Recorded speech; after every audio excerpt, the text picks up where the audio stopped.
Hello friends स्वागतम जनाइছোঁ info অসমৰ নতুন এটা ভিডিঅ'লৈ আৰু আজিৰ এইটো ভিডিঅ'ত মই আপোনালোকৰ লগত আলোচনা কৰিম আপোনালোকে অনলাইনত ইনকাম সাৰ্টিফিকেটৰ কাৰণে কেনেকৈ আবেদন কৰিব পাৰিব আৰু ইয়াৰ বাবে কি কি নথিৰ প্ৰয়োজন হ'ব। নাম্বাৰ 1 আপোনাৰ লাগিব স্থায়ী বাসিন্দাৰ প্ৰমাণপত্ৰ আৰু নাম্বাৰ 2 আইডেন্টিটি প্ৰুফ আৰু নাম্বাৰ 3 ইউজাৰ ফৰ্মখন আপোনালোকে স্ক্যান কৰি আপলোড কৰিব লাগিব। সো ফ্ৰেন্ডস আপোনালোকে এই ফৰ্মখন অনলাইনত কেনেকৈ ফিল আপ কৰিব লাগিব আৰু কেনেকৈ সাবমিট কৰিব লাগিব মই এই ভিডিঅ'ত দেখাই আছো। ভিডিঅ'টো আৰম্ভ কৰাৰ আগত আপোনালোকক এটা ৰিকুৱেষ্ট কৰি আছো, আপোনালোক যদি আমাৰ চেনেলত নতুন হয় তেনেহলে চলি থকা ভিডিঅ'ৰ তলত যিটো ৰঙা সাবস্ক্ৰাইব বাটন দেখা পাব ইয়াত ক্লিক কৰি আমাৰ চেনেলটো সাবস্ক্ৰাইব কৰি ল'ব।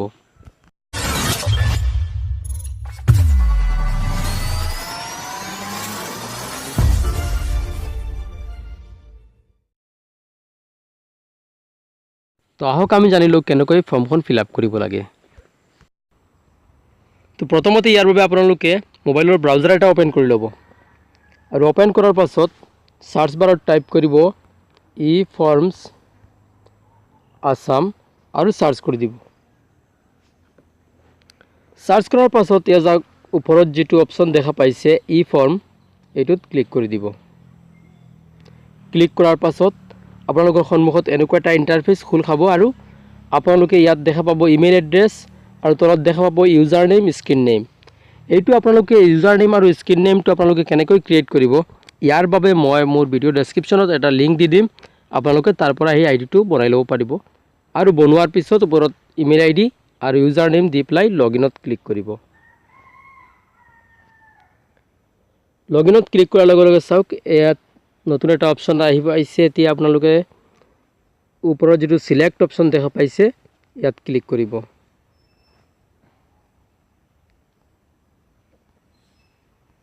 লগে লগে ইয়াত অপচন এটা আহিছে ইনকাম সাৰ্টিফিকেট, এইটোত ক্লিক কৰি দিব।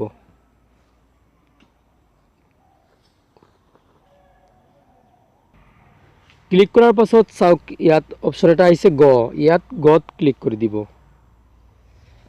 আৰু এতিয়া অলপ তলত চাওক ইয়াত এপ্লাই অনলাইন ইয়াত ক্লিক কৰিব।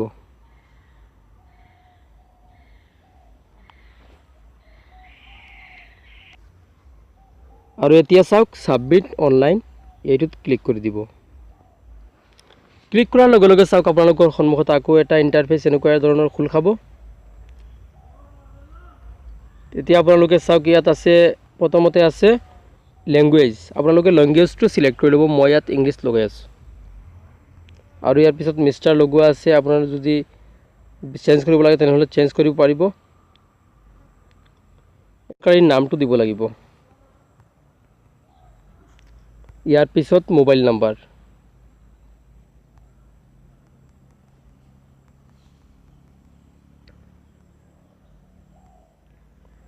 মই এটা এক্সাম্পলৰ কাৰণে দি আছো।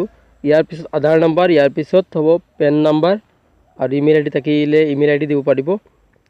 আৰু ইয়াৰ পিছত চাওক ৰিলেশনশিপ, আপুনি যাৰ নাম দিব সম্পৰ্কীয়ৰ নাম তেওঁ আপোনাৰ কি হয়, যদি হাজবেণ্ড হয় হাজবেণ্ড, ওয়াইফ হলে ওয়াইফ আৰু সন হলে সন। মই এক্সাম্পলৰ কাৰণে এটা লগাই আছো। ইয়াৰ পিছত টাইটেলটো সিলেক্ট কৰিব, ইয়াত নামটো দিব,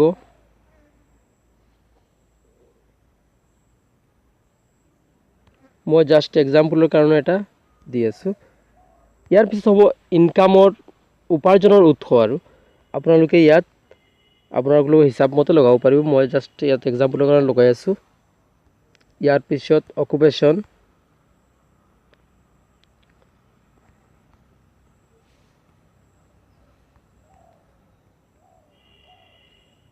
ইয়াৰ পিছত চাওক ইয়াত আছে টোটাল এনুৱেল ইনকাম, আপোনাৰ মুঠ বাৰ্ষিক উপাৰ্জন কিমান, যিমান হয় আপুনি লগাই দিব। মই এক্সাম্পল কাৰণে লগাই আছো।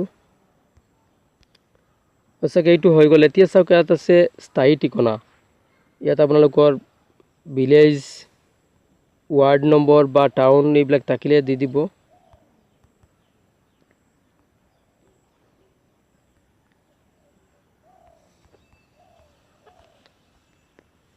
দ্বিতীয় লাইন চাওক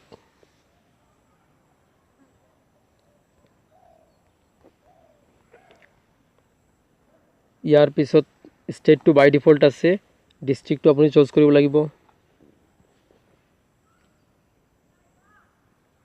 নহ'লে টাইপ কৰিও আপোনালোকে সিলেক্ট কৰিব পাৰিব। ইয়াৰ পিছত সাব ডিভিজন,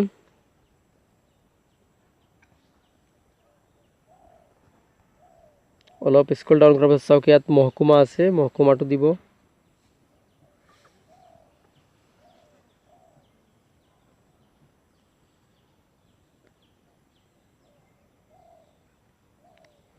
ইয়াৰ পিছত আছে ৰাজহ চক্ৰ, মই এতিয়া হুজাই লগাইছো। এতিয়া চাওক মৌজা, ইয়াৰ পিছত ভিলেজ,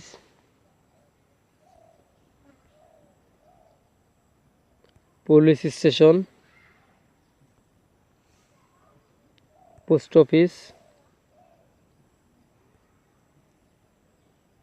চাওক পোস্ট অফিস দিয়াৰ লগে লগে আপোনাৰ যিটো পিন নাম্বাৰ এইটো অটোমেটিক ডিটেক্ট হৈ কৰি লয়। ইয়াৰ পিছত আপোনালোকে কি দিব লাগিব, ইয়াত চাওক এটাচমেণ্ট সেকশন। ইয়াত আপোনালোকে প্ৰথমতে ঠিকনাৰ প্ৰমাণপত্ৰ দিব লাগিব।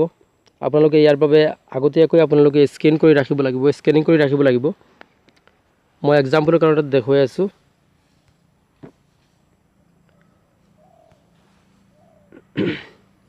ইয়াৰ পিছত আইডেন্টিটি প্ৰুফ, ইয়াত এইটো আপোনালোকে স্কেনিং কৰি ৰাখিব লাগিব আৰু এইটোৰ মেক্সিমাম সাইজ 500 কেবিৰ ওপৰত হ'ব নালাগে, ইয়াৰ ভিতৰত হ'ব লাগিব।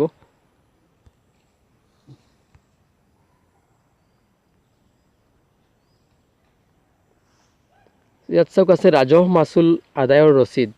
আপোনালোকৰ যিটো খাজানা ৰচিদ এইটো আপোনালোকে ইয়াত স্কেনিং কৰি আপলোড কৰি ল'ব।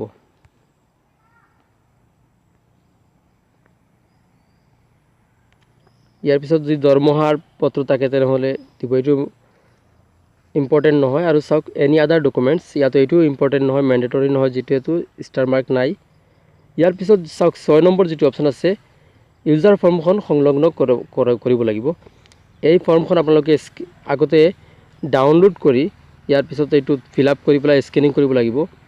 আৰু ফৰ্মখন আপোনালোকে কেনেকৈ ডাউনলোড কৰিব মই ভিডিঅ' ডেছক্ৰিপশ্যনত দি দিম লিংক, আপোনালোকে তাৰ পৰা ডাইৰেক্ট ফৰ্মখন ডাউনলোড কৰিব পাৰিব। ঠিক আছে, এতিয়া মই এটা লগাই আছোঁ।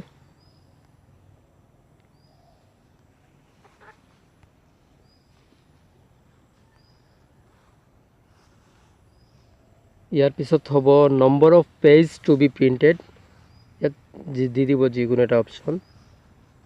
পেজ স্কেন কিমান কৰিছে সেইটো দি দিব, ইয়াত চাৰ্জ যিকোনো এটা দি দিব। ইয়াৰ পিছত ক্যাপচা কোডটো দিব লাগিব।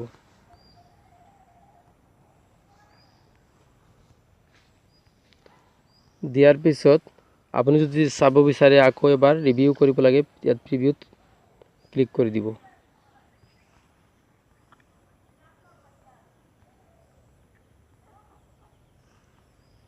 হৈ গ'ল প্ৰিভিউ।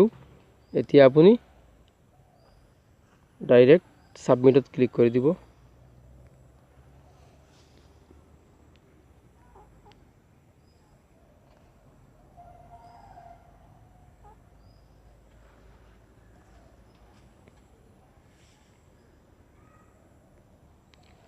সাবমিটত ক্লিক কৰাৰ পাছত আপোনাক এটা পে কৰিবৰ অপশ্যন আহি পাব। ইয়াত আপোনালোকে ইয়েছ কৰি পেলাই ইয়াত 3-4টা অপশ্যন থাকিব আপোনালোকৰ ডেবিট কাৰ্ডৰ দ্বাৰা বা নেট বেংকিঙৰ দ্বাৰা আৰু পে ইউ মানিৰ দ্বাৰা।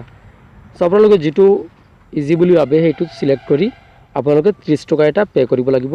আৰু ইয়াৰ পিছত এটা ৰেফাৰেন্স নাম্বাৰ দিব আৰু এখন ফৰ্ম ডাউনলোড হ'ব। এই ফৰ্মখন ডাউনলোড কৰি পেলাই ৰাখি ল'ব আৰু ৰেফাৰেন্স নাম্বাৰটো সেভ কৰি ৰাখি ল'ব।